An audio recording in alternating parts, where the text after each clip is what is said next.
आजम खान साहब जेल के अंदर बंद हैं, कैद हैं, उनके ऊपर मुकदमात हैं। समाजवादी पार्टी के नेता कोई बोलने के लिए तैयार नहीं है। मुसलमानों के ऊपर अत्याचार होता है, समाजवादी पार्टी के नेता बोलने के लिए तैयार नहीं होते हैं। आखिर क्यों अखिलेश यादव जी खामोश क्यों रहते हैं? जब मुसलमानों पर अत्याचार होता है, मुसलमानों पर जुल्म होता है, तो क्यों खामोश रहते हैं? आखिर कौन सी राजनीति कर रहे हैं? 2022 के इलेक्शन आएंगे, 2022 के इलेक्शन में मुसलमानों को फिर लॉलीपॉप दिया जाएगा और मुसलमानों से कहा जाएगा कि मुसलमानों हम तुम्हें अब की बार 18% नहीं बल्कि हम 50% आरक्षण देंगे।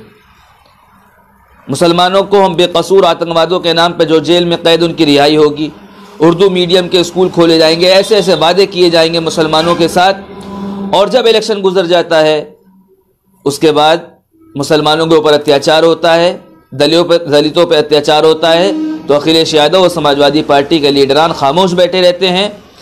मुसलमान आखिर कब तक समाजवादी पार्टी की गुलामी करेगा? मेरी समझ में नहीं आता है कि अखिलेश भैया पर कब तक जवानी कुर्बान करता रहेगा। क्या दिया समाजवादी पार्टी ने मुसलमानों को?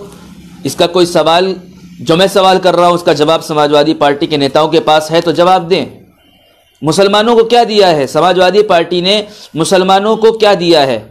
माशी हालात से, रोजगार के एतबार से, तालीमी एतबार से मुसलमानों को क्या मिला है? मुसलमानों को सिर्फ दंगे फिसादात, मुसलमानों को सिर्फ लॉलीपॉप दिया गया, रिक्शे के नाम पर और लैपटॉप के नाम पर लॉलीपॉप दिया गया। मुसलमान ताबेदारी कब तक करता रहेगा? सियासत में मुसलमान 72 सालों से ताबेदारी करता हुआ आ रहा है। अब ताबेदारी का वक्त नहीं है, अब हिस्सेदारी का वक्त है। अब आपके दरमियान में मजलिस इत्तेहादुल मुस्लिमीन में आई है, ताबेदारी की बात करने नहीं आई है। ताबेदारी की बात करते करते 72 साल हो चुके हैं। कांग्रेस की ताबेदारी करते रहे। बुजुर्गों ने एक ख्वाब देखा था, आज वो ख्वाब चुकनाचूर हुआ है। लेकिन मजलिस इत्तेहादुल मुस्लिमीन के बुजुर्गों ने, हमारे अकाबिरीन ने ख्वाब देखा, जिस ख्वाब को पूरा करने का वक्त आ रहा है। मैं कह रहा हूं कि आप आइए, ओवैसी साहब के साथ आइए, जमात को मजबूत तो करिए, अपनी क़यादत को तो मजबूत करिए, अपना वोट तो जो है इकट्ठा तो करिए। हम अगर हम यूनिटी की बात करते हैं, इत्तेहाद की बात करते हैं, हम एकता की बात करते हैं, हम इत्तेहाद की बात करते हैं, तो दूसरे लोग, हमारे डीलर लोग कहते हैं कि बीजेपी मजबूत हो जाएगी। जहां पर ओवैसी साहब चुनाव नहीं लड़ते, जहां पर मजलिस इत्तेहादुल मुस्लिमीन चुनाव नहीं लड़ती, वहां पर बीजेपी इक़्तिदार की कुर्सी पे बैठ रही है। क्या वहां ओवैसी साहब का जिन पहुंच गया था, ओवैसी साहब का भूत पहुंच गया था जिताने के लिए? सिर्फ जब जब मुसलमानों का कोई पॉलिटिकल ऑर्गेनाइजेशन खड़ा होता है, कोई मजबूत होता है, तो हमारे ही लोग उसको बीजेपी के एजेंट बोलते हैं कि ओवैसी साहब बीजेपी के एजेंट हैं, ओवैसी साहब बी टीम है, सी टीम है। ओवैसी साहब की मीटिंग अमित शाह के साथ होती है। इस तरीके के गलत आरोप, बेहुदा आरोप लगाते हैं। अरे क्या आपके घर में मीटिंग हुई थी? क्या आपके घर में मीटिंग हुई थी? आपके पास कोई प्रूफ है, कोई सबूत है? समाजवादी पार्टी और बसपा और कांग्रेस के, एनसीपी के, इन तमाम लोगों के जितनी भी ये सेकुलर जमातें हैं, ये सिर्फ और सिर्फ ओवैसी साहब के पीछे पड़ी हुई हैं। इनको पता है कि ओवैसी साहब इनका वोट ले रहे हैं।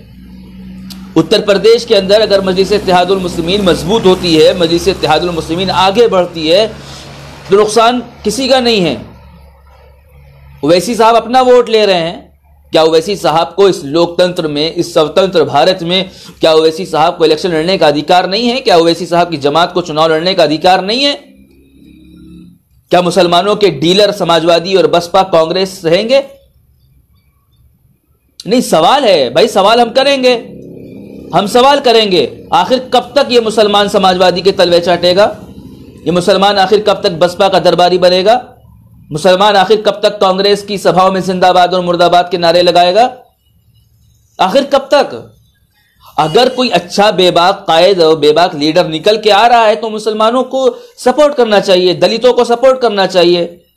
हिंदुस्तान में एक वाहिद लीडर है, हिंदुस्तान में एक वाहिद लीडर है जो दलितों की, मुसलमानों की, मजलूमों की, पिछड़ों की, सबकी आवाज है। पार्लियामेंट में खड़े होकर वो सबकी आवाज बनते हैं, डिबेट में बैठते हैं तो सबकी आवाज बनते हैं। तो इसमें घबराने की क्या जरूरत है? ओवैसी साहब के साथ आने की आप तमाम लोग कोशिश करें, वक्त के हालात को समझें। सवाल यह है कि आजम खान साहब पिछले कई महीनों से जेल के अंदर बद से बदतर जिंदगी गुजारने पे मजबूर हैं। समाजवादी के डीलर आखिर क्यों नहीं निकलते घरों से, आखिर क्यों नहीं उतरते सड़कों पर? सिर्फ फोटो खिंचाने के लिए डंडे और लाठी खाकर आप जो है फोटो खिंचाते हैं और सोशल मीडिया पे वायरल करते हैं कि 2022 में हिसाब लिया जाएगा। किस चीज का हिसाब ले रहे हैं आप?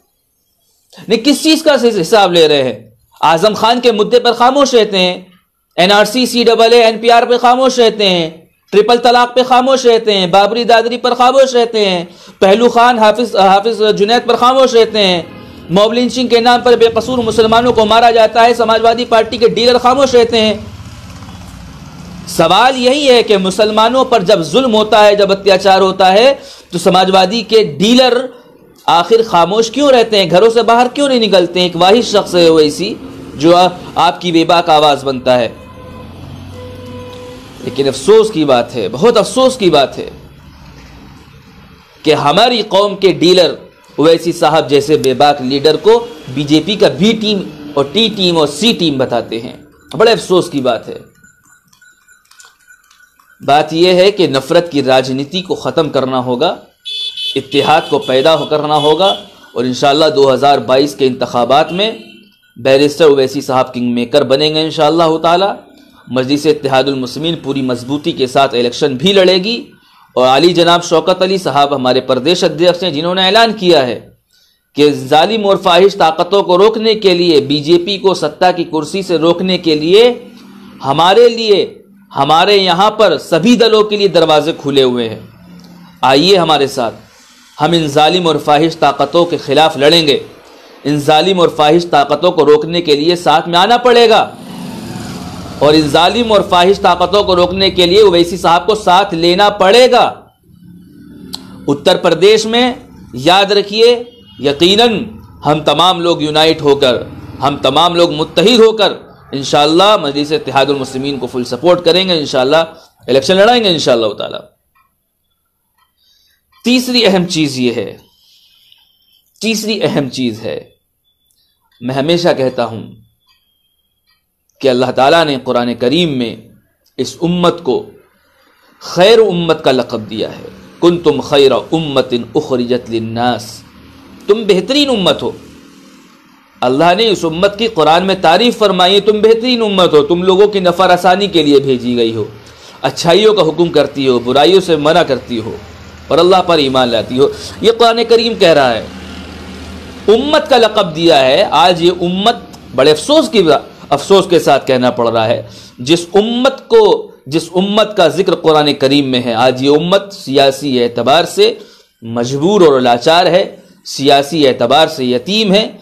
ये उम्मत, जिस उम्मत को बादशाहत दी गई, जिस उम्मत को रहबरी के लिए भेजा गया, आज ये उम्मत समाजवादी, बसपा और कांग्रेस की गुलामी कर रही है। आज ये उम्मत समाजवादी, बसपा, कांग्रेस की दरबारी बनी हुई है। आज ये उम्मत ऐसे जहन्नुम के दिहाने पे खड़ी है, कोई उसका पुरसाने हाल नहीं है। लोग कहते हैं कि सियासत और दीन दोनों अलग है, सियासत नहीं करना चाहिए। हमारे उलमा पर, हमारे काबिरीन पर तोहमत लगाई जाती है कि ये लोग सियासत में आ रहे हैं। मेरे साथ बहुत बड़ा तबका आलिमों का अल्हम्दुलिल्लाह बहुत बड़ा जत्था हमारे साथ जुड़ रहा है। मसाजिद के अइम्मा भी है, मदारिस के उलमा भी है।